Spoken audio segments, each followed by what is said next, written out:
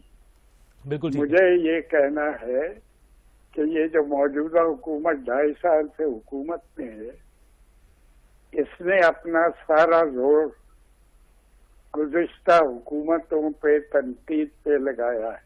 جی doctor صاحب. ہمیں یہ نظر نہیں آیا کہ جو تنقید وہ کرتے ہیں، اور اگر وہ جائز بھی ہے وہ تنقید، تو اس کو درست کرنے کے لیے انہوں نے کیا پالیسیز وضع کی ہیں، وہ ابھی تک انہوں نے نہیں بتایا لوگوں کو کہ وہ جو خرابیاں پیدا کی ہیں ماضی کی حکومتوں نے، ان کو درست کرنے کے لیے جی ہم کیا رائے عمل اختیار کریں گے، جی یہ بتانا ضروری ہے. اور سب سے اہم بات یہ ہے کہ جو مہنگائی ہے اس وقت اور جس طرح لوگ تنگ ہیں، اس کو دور کرنے کے لیے جن پالیسیوں کی ضرورت ہے جی اس کے بارے میں ابھی تک 2.5 سال میں کوئی لایا عمل، کوئی پالیسی، کوئی ایجنڈا حکومت کا سامنے نہیں آیا کہ وہ کیا طے کرنا چاہتے ہیں جی یا کیا کریں گے جس سے لوگوں کو ریلیف مل سکے. ٹھیک ہے. تو یہ ٹھیک ہے کہ ماضی کی غلطیاں بہت ہوئی ہوں گی، یقیناً ہوئی ہوں گی، اس کا وہ بار بار ذکر بھی کرتے ہیں، لیکن ان کو ٹھیک کرنا تو موجودہ حکومت کی ذمہ داری ہے نا. اس کے لیے کیا پروگرام ہے وہ ابھی تک 2.5 سال میں انہوں نے نہیں بتایا. ہم منتظر ہیں جی کہ وہ اپنے ایجنڈے کا، اپنے پروگرام کا اعلان کریں. بالکل ٹھیک ہے. ڈاکٹر صاحب، حکومت تو یہ کہہ رہی ہے کہ ہم نے تو بڑے بہترین جو ہیں بجٹس پریزنٹ کیے ہیں اور ہم پاکستان کی جو معیشت ہے اس کو سیلف سسٹینیبلٹی پر لے کر آ رہے ہیں، لیکن میرا سوال یہ ہے کہ سیلف سسٹینیبلٹی تو فائنانشل فگرز کی شاید پاکستان میں کئی دہائیوں تک ممکن نہ ہو پائے. اس کی وجہ یہ ہے کہ پاکستان نے تو اپنے اوپر ایسے بے بہا قرضے پائل اپ کر لیے ہیں. ہم دیگر ممالک سے یا IMF سے بالفرض قرضہ لے رہے ہیں تو وہ قرضہ اس لیے نہیں ہے کہ اس کے مصارف ہماری عوام بنے یا غریب عوام کو کوئی ریلیف ملے، بلکہ وہ قرضہ ہمیں لامحالہ جو ہم نے پہلے سے قرضہ لیا ہوا ہے اس کا سود اتارنے کے لیے استعمال کرنا پڑتا ہے. دیکھیے، میرا خیال یہ ہے، میں پاکستان کی سیاست کا ٹیچر بھی ہوں اور طالب علم بھی ہوں. جی ڈاکٹر صاحب. ہماری جو اس وقت 130 پولیٹیکل پارٹیز میدان میں ہیں جو رجسٹرڈ ہیں الیکشن کمیشن کے پاس، کسی پارٹی کے پاس پرو پیپل پالیسیز کا ایجنڈا مجھے نظر نہیں آتا. ٹھیک ہے. یہ سارے مسائل جو ہیں یہ سیاسی ہیں اور ان کو سیاسی جماعتیں ہی حل کر سکتی ہیں. ہمیں وہ ایجنڈا دکھائی نہیں دیتا، رولنگ پارٹی میں بھی نظر نہیں آ رہا، ان کے کسی بیان میں دکھائی نہیں دیتا. انہوں نے کوئی ایسا پروگرام پیش نہیں کیا جس سے عوام کو ریلیف ملنے کی امید ہو. ہمارے یہاں ایک اطلاع کے مطابق پہلے کہا جاتا تھا کہ 50% آبادی جو ہے وہ پاورٹی لائن سے نیچے زندگی گزارتی ہے. بالکل. موجودہ صورتحال اس سے زیادہ خراب ہے. اب 50% سے زائد لوگ پاورٹی لائن سے نیچے زندگی گزار رہے ہیں. لوگ بہت مشکل میں ہیں. اس کے لیے بہت سنجیدہ پالیسیوں کی ضرورت ہے. ٹھیک ہے. اور اس کے لیے یہ ضروری ہے کہ بجائے اس کے کہ الزامات اور جوابی الزامات کا سلسلہ جاری رکھا جائے. جی ٹھیک. سالڈ پالیسیز سامنے آنی چاہیے. بالکل ٹھیک ہے. مل جل کے کام کرنا جی چاہیے. ٹھیک ہے. بالکل ٹھیک ہے. بہت شکریہ پروفیسر ڈاکٹر مہدی حسن صاحب، پاکستان کے مایہ ناز استاد معاشیات و سیاسیات، آج ہمارے ساتھ موجود تھے. آج کے پروگرام کا وقت اپنے اختتام کو پہنچا. آپ سے ملاقات ہوگی انشاءاللہ کل نئے حقائق، نئے تجزیوں اور نئے انکشافات کے ساتھ. آپ اپنا خیال رکھیے اور دیکھتے رہیے 7 نیوز. اللہ نگہبان.